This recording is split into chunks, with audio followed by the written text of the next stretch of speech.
Hello అండి. నమస్కారం. సిరి entertainment ఛానల్కి స్వాగతం. నా పేరు రోజా. ఇప్పుడు నేను చెప్పబోయే స్టోరీ నీ ప్రేమకై ఎదురు చూసే నీ సీత, ఎపిసోడ్ 19. యాక్చువల్గా ఈ ఎపిసోడ్ నిన్న రావాలండి. కొంచెం నాకు నిన్న ఫ్రీ టైం లేక ఎపిసోడ్ అప్లోడ్ చేయలేదు. అందుకని ఈరోజు అప్లోడ్ చేస్తున్నాను. స్టోరీలోకి వెళ్ళే ముందు చిన్న రిక్వెస్ట్. ఈ స్టోరీ మీకు నచ్చితే తప్పకుండా లైక్ చేయండి, షేర్ చేయండి, సబ్స్క్రైబ్ చేసి నన్ను ఎంకరేజ్ చేయండి. ఇంకా ఆలస్యం చేయకుండా స్టోరీలోకి వెళ్ళిపోదాం. సీతారాం ఇద్దరు బైక్ మీద వెళ్తూ మాట్లాడుకుంటున్నారు. బావా, ఇప్పుడు నువ్వు యాక్చువల్లీ చాలా బిజీ కదా, మేజర్ ఆపరేషన్స్ ఉన్నాయి కదా, నన్ను ఇంటి దగ్గర డ్రాప్ చేసి వెళ్ళిపోతావా? అవును సీత, ఇంత బిజీగా ఉండి నా కోసం ఎందుకు బావా రావడం? నేను వచ్చేసేదాన్నిగా. నాకు రావాలనిపించింది. ఉదయం నీతో రూడ్గా మాట్లాడాను కదా, అంటే ఇప్పుడు నా మీద కోపం పోయినట్లే కదా బావా? ఇంకా డౌట్ ఎందుకు? నవ్వుతూ అన్నాడు రామ్. బావా, నువ్వు క్లినిక్ నుంచి వచ్చేసరికి ఎంత టైం అవుతుంది? తెలీదు సీత. ఆపరేషన్ అయ్యాక పేషెంట్ని అట్లీస్ట్ ఒక 4 hours అయినా అబ్జర్వ్ చేయాలి. లేటే అవుతుంది, మేబీ మిడ్నైట్ అవ్వచ్చు. మరి నీకోసం నేను క్యారియర్ తీసుకురానా? ఎందుకు సీత, ఏమీ వద్దు. మధ్యలో నేనే ఇంటికి వస్తాను, దగ్గరే కదా. సరే బావా, నీకోసం వెయిట్ చేస్తూ ఉంటాను. ఇద్దరం కలిసి భోజనం చేద్దాం. నేను నా చేతులతో నీకు ఇష్టమైనవన్నీ వండుతాను. నీ చేతి వంట తిని చాలా రోజులైంది సీత. ఖచ్చితంగా వస్తాను. బట్ నువ్వు నా కోసం వెయిట్ చేయకు, చాలా లేట్ అవుతుంది. తినేసేయ్, మరేం పర్వాలేదు. లేదు బావా, ఇద్దరం కలిసి భోజనం చేద్దాం, కబుర్లు చెప్పుకుంటూ నవ్వుతూ అంది సీత. సరే, నేను క్లినిక్కి వెళ్తాను. నువ్వు కూడా నీ డ్యాన్స్ క్లాస్ పనులన్నీ పూర్తి చేసుకుని నేను వచ్చేసరికి కొంచెం ఫ్రీగా ఉండు. నవ్వుతూ సీతకి బాయ్ చెప్పి బైక్ స్టార్ట్ చేసి క్లినిక్ వైపు వెళ్తున్నాడు రామ్. సీత డ్యాన్స్ ట్యూషన్కి వచ్చిన పిల్లలందరికీ క్లాసులు చెప్తూ నేషనల్ డ్యాన్స్ ప్రోగ్రామ్కి తాను కూడా తన గ్రూప్లో కలిసి డ్యాన్స్ ప్రాక్టీస్ చేస్తోంది. ఒక గంటన్నర తర్వాత తన డ్యాన్స్ క్లాస్కి చెక్ పెట్టి అందరినీ పంపించేసి ఫ్రెష్గా స్నానం చేసి పింక్ కలర్ ఎంబ్రాయిడరీ శారీ కట్టుకుని తలారా చక్కగా దువ్వి జడవేసుకుంది. చక్కగా ముస్తాబవుతోంది. సీత అలా ముస్తాబవడం చూసి పవిత్ర తనలో తానే నవ్వుకుంటోంది. పెరట్లో పువ్వులన్నీ కోసి మాల కట్టి సీత జడలో పెట్టి, ఏంటే ఈరోజు ముసిముసి నవ్వులు నవ్వుకుంటున్నావు? ఏమైందేంటి? అడిగింది పవిత్ర. ఏం లేదమ్మా, నేను బావా హనీమూన్కి వెళ్దామని అనుకుంటున్నాము, చిన్నగా సిగ్గుపడుతూ చెప్పింది సీత. అవునా? రామ్ ఒప్పుకున్నాడా? బావే అన్నాడమ్మా హనీమూన్కి వెళ్దామని. మరి నీ డ్యాన్స్ క్లాసులు, నీ స్టడీస్ అవన్నీ ఏమవుతాయి? హాలిడేస్ ఏమైనా ఉన్నాయా సీత? లేదమ్మా, ఇప్పుడు ఏ అకేషన్ ఉందని కాలేజ్కి సెలవిస్తారు. నేనే 4 రోజులు సెలవు పెట్టి బావతో పాటు వెళ్తాను.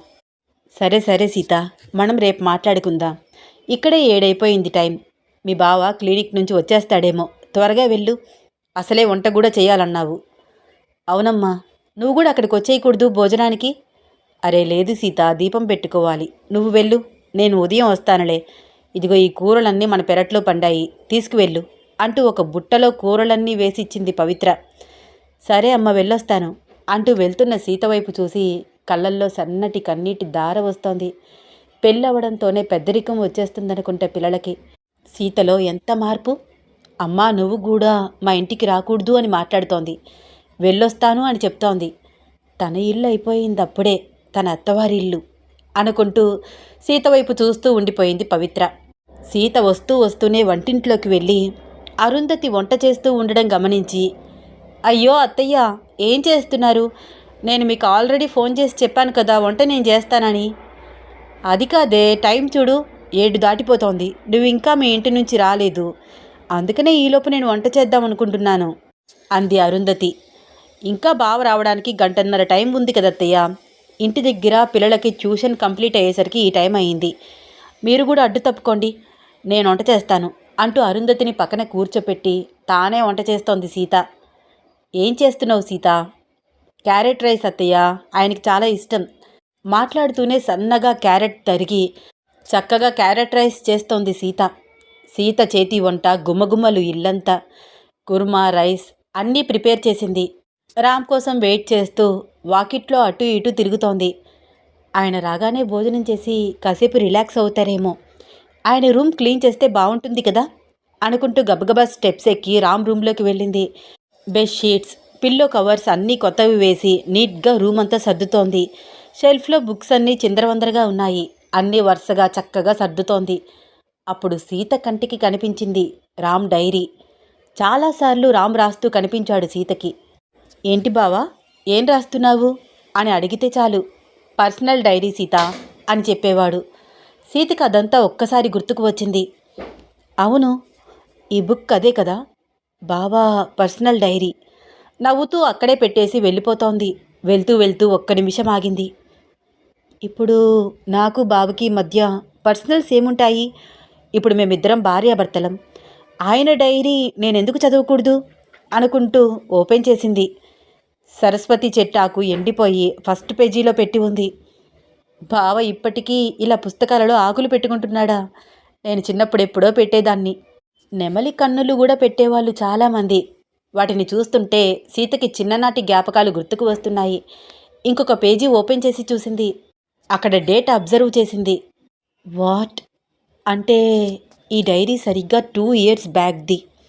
ఇందులో ఏం రాసి ఉంటాడు? అప్పటికి బావ జీవితంలో జానకి ఉంది కదా అనుకుంటూ చదవడం మొదలుపెట్టింది. ఈరోజు నాకు చాలా హ్యాపీగా ఉంది. ఎంత హ్యాపీగా ఉందో అస్సలు మాటల్లో చెప్పలేను. ఎంబీబీఎస్ టాప్ ర్యాంక్ వచ్చింది. డాక్టర్ ట్రైనింగ్స్ కోసం వెళ్తున్నాము.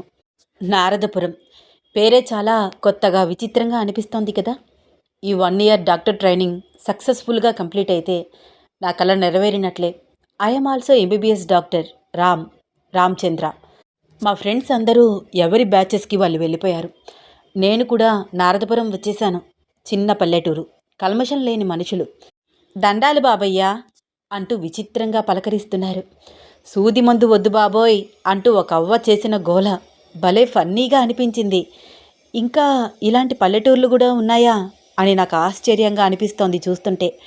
ఈ ఊరిలో ఒక్క సినిమా హాల్ లేదు, ఒక పెద్ద రెస్టారెంట్ కానీ, అట్లీస్ట్ ఒక చిన్న హోటల్ కానీ, హాస్పిటల్స్ కానీ ఏమీ లేవు. ఏమీ కావాలన్నా సిటీకి వెళ్ళాల్సిందే. ఫస్ట్ టైం ఈ ఊరిలో డాక్టర్ క్యాంప్ పెట్టినట్లున్నారు. నాకు చాలామంది పేషెంట్స్ వస్తున్నారు. క్షణం కూడా తీరిక ఉండట్లేదు. ఆకలి బాగా వేస్తోంది. ఏమైనా కొనుక్కుని తిందామంటే హోటల్ లేదు. స్వయం పాకం తప్పదేమో అనిపిస్తోంది. ఆ ఊరిలో ఉన్న చిన్న పచారీ కొట్టుకు వెళ్ళి కావాల్సిన సరుకులేవో కొంచెం కొంచెం కొనుక్కొచ్చుకున్నాను. అప్పటికప్పుడు నాకు గ్యాస్ స్టవ్ ఎలా వస్తుంది? అందుకనే పూర్వ పద్ధతిలో ఆ ఊరిలో అవ్వ సహాయంతో కట్టెల పొయ్యి మీద వంట చేయడానికి ట్రై చేశాను. ఆ పొయ్యిలలో నుంచి వచ్చే పొగకి నా కళ్ళు మండిపోతున్నాయి. చచ్చాను ఈరోజు. దీని మీద ఎలా వంట చేసుకుని తినాలో ఏమో. ఈ పల్లెటూరికి డాక్టర్ సర్వీస్ లేదని అబ్జర్వ్ చేసి నేను ఇక్కడికి కావాలని క్యాంప్ వేయించుకున్నాను కదా, అనుభవించాల్సిందే. అదే ఏ సిటీలోనే అయితే ఫుడ్ ఆర్డర్ పెట్టుకుని చక్కగా తినేవాడిని. నారాయణపురం అంటే ఎక్కడ ఉంది అని అడుగుతున్నారు చాలామంది అని ఏదేదో తనని తానే తిట్టుకుంటూ ఆ పొయ్యి మీద ఉడుకుతున్న అన్నం గిన్నెని గుడ్డతో దించడానికి ట్రై చేస్తున్నాడు. ఆ మంట బగ్గుమని వస్తుంటే గిన్నె అక్కడే పడేశాడు దడాలన. ఉడుకుడుకు నీళ్లు చింది పడుతుంటే అబ్బా అమ్మా అని ఎగురుతున్నాడు. చేయి కాలిపోయింది. అప్పుడు క్యారియర్ తీసుకుని జానకి అక్కడికి వచ్చింది. కిలా నవ్వుతోంది నేను పడే అవస్థలు చూస్తూ. నేను ఒక్కసారిగా వెనక్కి తిరిగి చూశాను. పాలరాతి శిల్పంలాగా నా కళ్ళకు ఎంతో అందంగా కనిపించింది. ఇంకా తను అలా నవ్వుతూనే ఉంది. తనని చూడడానికి నా 2 కళ్ళు చాలవేమో అనిపించింది. పెద్ద పెద్ద కాటుక కళ్ళు, గులాబీ రంగు పెదవులు, కోటేరు ముక్కు, దానికి మెరుస్తున్న చిన్న ముక్కేర, నిలువు బొట్టు, మెడలో సన్నగా మెరుస్తున్న బంగారపు చైను, పొందికగా కట్టుకున్న లంగా ఓని, గల్లు గల్లుమని మోగుతున్న జానకి పట్టీలు. కుందనపు బొమ్మంటే ఇలాగే ఉంటుందేమో అనిపించింది నాకు. ఏంటండి, ఏం చేస్తున్నారు? తన పెదవులు కదులుతున్నా, తను మాట్లాడుతున్నా ఆ మాటలు ఏవి నాకు వినిపించట్లేదు. అలాగే చూస్తున్నాను. ఆ అమ్మాయి దగ్గరగా వస్తుంటే పూల పరిమళాల వాసనలాగా అనిపించింది నాకు. హలో డాక్టర్ గారు, చిటికలు వేసింది నా ఫేస్ మీదకి తన చేతిని ఊపుతూ. గాజులు సవ్వడికి చిన్నగా ఈ లోకంలోకి వచ్చాను. నేను ఇంతకీ మీరెవరండి? తడబడుతూ నా ఫీలింగ్స్ని కవర్ చేసుకుంటూ అడిగాను. నా పేరు జానకి అండి. ఈ ఊరు సర్పంచ్ గారి అమ్మాయిని. నాన్నగారు మీకు క్యారియర్ ఇచ్చారమ్మన్నారు. ఊరు కాని ఊరొచ్చారు. ఇక్కడ హోటల్స్, రెస్టారెంట్స్ లాంటివి ఏమీ ఉండవు కదా. మా ఊరిలో చాలామందికి ఫ్రీ సర్వీస్ చేస్తున్నారు మీరు. చాలా థ్యాంక్స్ అండి అని క్యారియర్ తీసి పక్కన పెట్టి అరిటాకు పరిచి చక్కగా నీళ్లు చల్లి అన్నీ వడ్డిస్తోంది జానకి. అయ్యయ్యో వద్దండి, నేను వడ్డించుకుంటాను. మరేం పర్వాలేదండి, మీరు మా కోసం ఇంత చేస్తున్నారు, నేను అట్లీస్ట్ భోజనం కూడా పెట్టలేనా? ఆ వంటకాలన్నీ చూస్తుంటే నాకు నోరు ఊరిపోతోంది. ఉదయం నుంచి ఏమీ తినలేదేమో, ఆకలి నకనకలాడిపోతోంది. మామిడికాయ పప్పు, బంగాళదుంప ఫ్రై, కొత్త ఆవకాయ, రసం, గడ్డ పెరుగు. ఈ రోజుకి వీటితో సరిపెట్టుకోండి డాక్టర్ గారు, స్పెషల్స్ ఏమీ లేవు నవ్వుతూ అంది జానకి. ఇంతకన్నా స్పెషల్స్ ఏం కావాలండి? చూస్తేనే నాకు సగం కడుపు నిండిపోయినట్లు అనిపిస్తోంది. అరే అలా అయితే ఎలా? ఇవన్నీ ఎవరు తింటారు? నవ్వుతూ అంది జానకి. జానకి నవ్వుతుంటే నాకు అలాగే చూస్తూ ఉండిపోవాలనిపిస్తోంది. చక్కగా మాట్లాడే తీరు, పొందికగా ఉన్న రూపం, తనలో ఉన్న చలాకీతనం, ఎందుకనో మొదటి చూపులోనే నాకు జానకి మీద ఆకర్షణ కలిగింది. వంటలన్నీ చాలా చాలా బాగున్నాయి, కడుపు నిండా తిన్నాను. థ్యాంక్ యూ సో మచ్ అండి, చాలా ఆకలేసింది నాకు. మీరు వచ్చి నన్ను బ్రతికించారు, లేకపోతే ఈ చేతులతో పాటు కాళ్ళు కూడా కాల్చుకునేవాడిని. నవ్వుతూ అన్నాను నేను, క్యారియర్ సర్దుకుంటున్న జానకి వైపు చూస్తూ. విత్ ప్లెజర్, నవ్వుతూ అంది జానకి. ఇఫ్ యూ డోంట్ మీరేం చదువుతున్నారో తెలుసుకోవచ్చా? జానకి కళ్ళల్లో చిన్న బాధ. ఒక్క నిమిషం మౌనంగా ఉండిపోయింది. ఏమైంది? మీకు ఇబ్బందిగా అనిపిస్తే చెప్పవద్దు. తన మౌనాన్ని చూసి ఏం మాట్లాడాలో నాకు అర్థం కాలేదు.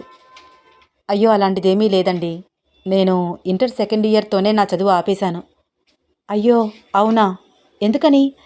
మీకు చదువు మీద ఇంట్రెస్ట్ లేదా? నేను స్కూల్ ఫస్ట్ అండి, ఇంటర్ సెకండ్ ఇయర్లో కూడా చాలా మంచి మార్కులు వచ్చాయి. మరి ఎందుకు ఆపేశారు? మా ఇంట్లో ఒప్పుకోలేదు. నేను మా ఊరు దాటి సిటీకి వెళ్ళి చదువుకోవాలి.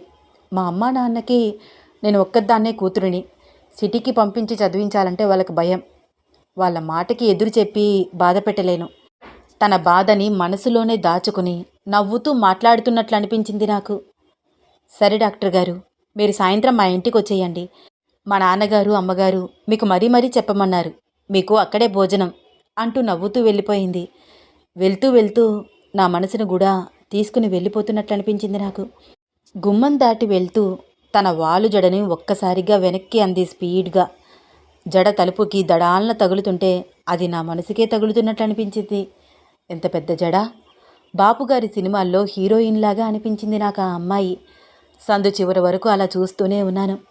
సాయంత్రం మీరు తప్పకుండా మా ఇంటికి వచ్చేయండి, అక్కడే మీకు డిన్నర్ అని జానకి అన్న మాటలు అలా నాకు వినిపిస్తూనే ఉన్నాయి. ఈవినింగ్ ఎప్పుడెప్పుడు అవుతుందా అని తెగ వెయిట్ చేశాను. సీతా, సీతా అని రామ్ గట్టిగా పిలుస్తున్నాడు. రామ్ మాటలతో ఒక్కసారిగా ఉలిక్కిపడింది సీత. అమ్మో, బావ వచ్చేశాడు. ఇప్పుడు నేను ఈ డైరీ చదువుతున్నట్లు తెలిస్తే ఖచ్చితంగా నా మీద కోపం వస్తుంది, మళ్ళీ మాకు గొడవ అవుతుంది అనుకుంటూ వెంటనే డైరీని దాచేసి గబగబా రూములో నుంచి బయటికి వచ్చింది.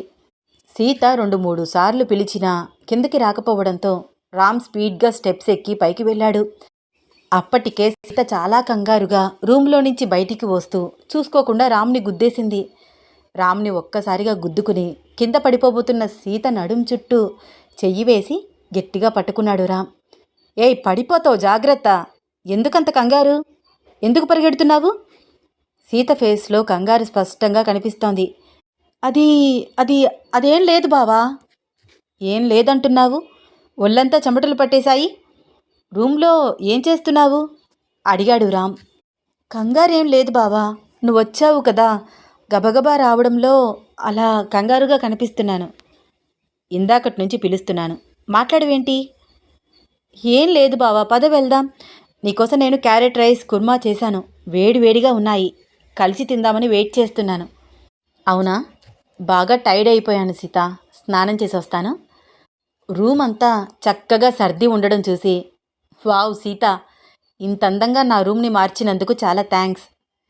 హలో మై డియర్ హస్బెండ్ గారు, ఇదిప్పుడు నా రూమ్ కూడా, నేను మీ వైఫ్ని. అలాగా శ్రీమతి గారు, ఇంత అందంగా రూమ్ సర్దినందుకు ఏం గిఫ్ట్ కావాలి? సీత నడుం చుట్టూ చేతులు వేస్తూ అన్నాడు రామ్. సీత పెదవుల మీదకి చిరునవ్వు. బావా, నన్ను చూడు ఎలా ఉన్నాను చెప్పు. నీకే సీత, చాలా చాలా బాగుంటావు, ముద్దొచ్చేస్తున్నావు. అటుగా తిరిగి ఉన్న సీతని వెనక నుంచి హత్తుకుంటూ బుగ్గ మీద చిన్న ముద్దు పెట్టాడు. బావా ఏమిటి? తలుపులు తీసి ఉన్నాయి, ఆగుతావా? నా నడుం చుట్టూ నీ చేతులు తీయి. విడిపించుకోవడానికి ట్రై చేస్తోంది. చూడు సీత, నేను ప్రేమగా దగ్గరికి వచ్చినప్పుడు నువ్వు ఇలా ప్రవర్తిస్తే నాకు చాలా కోపం వస్తుంది. లేదు బావా, నేను నిన్నేమీ ఇగ్నోర్ చెయ్యట్లేదు. నువ్వు ఫస్ట్ స్నానం చేసిరా, ఇద్దరం కలిసి డిన్నర్ చేద్దాం, తర్వాత రూమ్లోకి వద్దాం. సీత బుగ్గలు ఎర్రబడుతున్నాయి, తలదించుకుని అంటోంది. అయితే ఈరోజు నేను ఎక్స్పెక్టేషన్స్ పెట్టుకోవచ్చా? డిస్కరేజ్ చేయవు కదా? అస్సలు చేయను. ఫుల్ రైట్స్ నీకు ఇచ్చేస్తున్నాను. నేను నీ సొంతం బావా. మార్నింగ్ నుంచి రెస్ట్ లేదు. ఇప్పుడు నీ మాటలు వింటుంటే చాలా చాలా రిలాక్స్ అనిపిస్తోంది. ఫ్రస్ట్రేషన్ మొత్తం ఎగిరిపోయినట్లు అనిపిస్తోంది. I'm really lucky Sita. ముందు మన హనీమూన్ ట్రిప్ కోసం ప్లాన్ వేద్దాము. అన్ని ప్లేసుల గురించి డిస్కషన్ చేద్దాము. త్వరగా ఫ్రెష్ అప్ అయి వచ్చేస్తాను, నువ్వు వడ్డించు. రామ్ మొహం వెలిగిపోతోంది. ఏంటి బావా, హనీమూన్ మీద చాలా ఎక్స్పెక్టేషన్స్ ఉన్నట్లున్నాయి. ఆ విషయం గురించి మాట్లాడితేనే అబ్బాయి గారి మొహం అంతా బ్రైట్గా అయిపోతుంది. ఏ, నాకు మాత్రమే ఉన్నాయా ఎక్స్పెక్టేషన్స్? నీకు లేవా ఏంటి దొంగ? అవును సీత, నువ్వెందుకు నేను రాకుండానే ముందుగా స్నానం చేసి ఫ్రెష్ అప్ అయిపోయి కూర్చున్నావు? ఇద్దరం కలిసి రెడీ అయితే బాగుండేది కదా. ఆహా, ఇంకా నయం. సిగ్గుపడుతూ మెలికలు తిరిగిపోతోంది సీత. ఏంటి ఆ సిగ్గు, ఆ మెలికలు తిరిగిపోవడం ఏంటి? ఏమైంది ఇప్పుడు? బావా, నువ్వేం మాట్లాడుతున్నావు? అలా మాట్లాడితే సిగ్గు వేయదా? సీత, నేను ఇప్పుడే చెప్తున్నాను, మనిద్దరి మధ్యన అసలు సిగ్గుకి ప్లేస్ ఉండకూడదు. నేను ఎలా ఉండమంటే నువ్వు అలా ఉండాలి. హా, ఇది మరీ బాగుంది. అంటే ఏంటి? అవన్నీ నేను చెప్తాను కదా, నాకు నచ్చితేనే చేస్తాను. అదేంటి సీత అలా అంటావు? నువ్వే కదా అన్నావు, నీకిష్టమైంది ఏదైనా బావా, నాకు ఇష్టమే బావా అని అంటూ ఉండేదానివి కదా. నాకు ఇష్టమైనట్లుండు మరి. ఇష్టమే, కానీ కలిసి స్నానాలు చేయడం అలాంటి పిచ్చి పిచ్చి వేషాలు నేను చేయను. ఒసేయ్, మనమేమీ పుణ్యక్షేత్రానికి వెళ్ళట్లేదు, హనీమూన్ ట్రిప్కి వెళ్తున్నాము. హనీమూన్ కపుల్స్ ఎలా ఉంటారో తెలుసా? సీత తల మీద ఒక్క మొట్టికాయ వేశాడు రామ్. అబ్బా, ఏంటి బావా కొట్టేస్తున్నావు? అప్పుడే అప్పుడే పెత్తనం మొదలుపెట్టావా? ఇప్పుడేమిటి, నువ్వు పుట్టినప్పుడే నాకు అన్ని రైట్స్ వచ్చేశాయి. నవ్వుతూ టవల్ తీసుకుని వాష్రూమ్లోకి వెళ్ళాడు. ఆయన వచ్చేలోపు గబ్బగబ్బా రెడీ చేసేయాలి అనుకుంటూ డైనింగ్ టేబుల్ దగ్గరికి వచ్చి చక్కగా క్యారెట్ రైస్, కుర్మా అన్నీ ప్లేట్లో వడ్డించింది. వేడి వేడిగా గులాబ్ జామ్ ఒక బౌల్లో పెట్టింది. రామ్ చక్కగా స్నానం చేసి white and white knight dress వేసుకుని విజిల్ వేసుకుంటూ వచ్చాడు. వస్తున్న రామ్ వైపు అలాగే చూస్తూ ఉండిపోయింది సీత. బావా నిజంగా అందగాడు, ఎంత బాగున్నాడు. ఏంటే సీత అలా చూస్తున్నావు? నువ్వు కూడా వడ్డించుకో. రామ్ సీత అలా మాట్లాడుకోవడం చూసి అరుంధతి నవ్వుతూ, సీత మీరిద్దరూ తినండి, నేను కాసేపు వెళ్ళి నడుం వాలుస్తాను. అమ్మా నువ్వు తినవా? వెళ్తున్న అరుంధతిని అడిగాడు. ఒరే, ఇప్పటి వరకునా ఎప్పుడో తినేశాను, నువ్వు అది ముందు తినండి, నీకోసం అది తినకుండా కూర్చుంది. చిన్న నవ్వు నవ్వుతూ వెళ్ళిపోయింది అరుంధతి. సీత వంట గుమగుమలు, నోరు ఊరిపోతోంది రామ్కి. లోపలికి వెళ్ళి సీత మరొక ప్లేట్ తీసుకొచ్చుకుని తనకి కూడా వడ్డించుకుంటుంటే, ఏయ్ సీత ఆగు. చుట్టూ చూసి, అయినా ఎవరు లేరు కదా, నువ్వు నేను కలిసి తిందామా? వద్దు బావా, అత్తయ్య మావయ్య ఇటే తిరుగుతూ ఉంటారు. నీ మొహం, మా మమ్మీ ఇప్పటి వరకు రూమ్లోకి వెళ్ళిందా? ఇప్పుడే ఎందుకు వెళ్ళింది? మన మధ్య డిస్టర్బెన్స్ ఉండకూడదు అని, అర్థమైందా? నువ్వు తిని నాకు పెట్టు. సీత చిన్న నవ్వు నవ్వుతూ సరే అంటూ ఒక ప్లేట్లో వడ్డించి చక్కగా కుర్మా కలిపి రామ్ నోటికి అందించింది. ముందు నువ్వు తినవే, అప్పుడే కదా టేస్ట్ ఇంకా పెరుగుతుంది. ఏంటి బావా, ఎంగిలి పెట్టమంటావా? అవునే, నాకు నీ ఎంగిలి తినాలనిపిస్తోంది, పెడతావా లేదా? నాకు ఆకలేస్తుంది. రామ్ మాటలకి సిగ్గుపడుతూ తను ఒక ముద్ద తింది. అలా తింటున్నప్పుడు సీత పెదవులు సీత వేళ్ళకి తగులుతున్నాయి. అలాగే చూస్తున్నాడు రామ్ కన్నార్పకుండా. మరొక ముద్ద తీసి సిగ్గుపడుతూ రామ్ నోటికి అందించింది. అబ్బబ్బబ్బబ్బబ్బా, ఎంత బాగుంది. ఎన్నిసార్లు క్యారెట్ రైస్ తిన్నాను, కానీ ఇంత రుచి ఎప్పుడు లేదు. నీ లిప్స్ ఫ్లేవర్ కూడా కలిసిపోయినట్లు అదిరిపోయింది సీత. బావా, చిన్నగా మాట్లాడు, ఏమిటి అంత గట్టిగా అరుస్తున్నావు? ఎందుకే నీకు ప్రతిదానికి భయం? భయం కాదు బావా, మన రూమ్లో మన ఇష్టం, కానీ రూమ్ బయట కొంచెం పద్ధతిగా ఉంటేనే బెటర్. మై డియర్ పెళ్ళంగారు, చుట్టూ చూడండి. మా అమ్మ నాన్న ఎప్పుడో రూమ్లోకి వెళ్ళిపోయారు, పని వాళ్ళందరూ ఇళ్ళకు వెళ్ళిపోయారు. ఇప్పుడు ఈ హాల్ మొత్తానికి నువ్వు నేను మాత్రమే ఉన్నాము. కావాలంటే ఇక్కడే ఇప్పుడే నీకు లిప్ కిస్ పెట్టినా పెట్టచ్చు. ఏ బావా, నీకు అలా ముద్దు పెట్టుకోవాలని ఉందా ఏంటి? నువ్విస్తానంటే నాకు అబ్జెక్షన్ లేదు సీత, చిలిపిగా కన్ను కొడుతూ అన్నాడు రామ్. ఛీ, నీకు అస్సలు సిగ్గు లేకుండా పోతుంది బావా.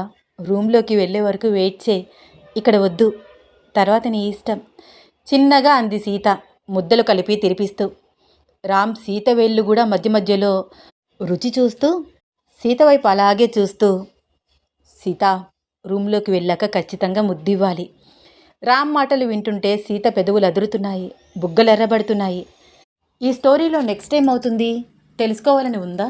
అయితే వచ్చే ఎపిసోడ్ కోసం వెయిట్ చేస్తూ ఉండండి. ఈ స్టోరీ మీకు నచ్చితే తప్పకుండా లైక్ చేయండి, షేర్ చేయండి, సబ్స్క్రైబ్ చేసి నన్ను ఎంకరేజ్ చేయండి. అలాగే ఇన్స్టాగ్రామ్లో కూడా నన్ను ఫాలో అవ్వండి. నా ఇన్స్టాగ్రామ్ ఐడి @రోజా సిరి ఎంటర్టైన్మెంట్. తప్పకుండా ఫాలో అవుతారు కదూ. ఉంటానండి. ధన్యవాదాలు.